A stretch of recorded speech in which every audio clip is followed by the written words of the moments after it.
ایک علاقے میں ایک بابا جی کا انتقال ہو گیا، جنازہ تیار ہوا اور جب اٹھا کر قبرستان جانے لگے تو ایک آدمی آگے آیا اور چارپائی کا ایک پاؤں پکڑ کر بولا، مرنے والے نے میرے 15 لاکھ روپے دینے ہیں، پہلے مجھے پیسے دے دو پھر اس کو دفن کرنے دوں گا۔ اب تمام لوگوں کھڑے تماشا دیکھ رہے تھے۔ بیٹوں نے کہا، مرنے والے نے ہمیں کوئی تو ایسی بات نہیں بتائی کہ وہ مقروض ہے، اس لیے ہمیں پیسے نہیں دے سکتے۔ مرنے والے کے بھائیوں نے کہا، جب بیٹے ذمہ دار نہیں تو ہم کیوں دے؟ اب سارے کھڑے ہیں اور اس نے چارپائی پکڑی ہوئی ہے۔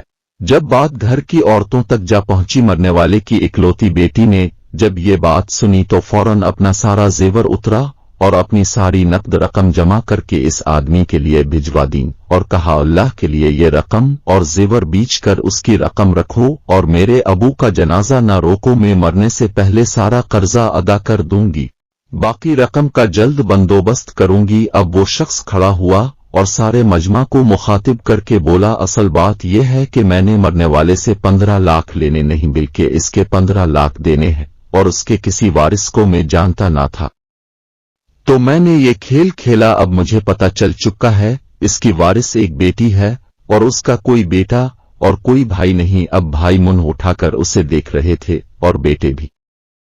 محترم دوستو، جن کی بیٹیاں ہیں بہت خوش نصیب ہیں، لہذا بیٹی کی پیدائش پر خوش ہونا چاہیے۔ بیٹیوں کی شریعت میں بہت فضیلت بیان کی گئی ہے۔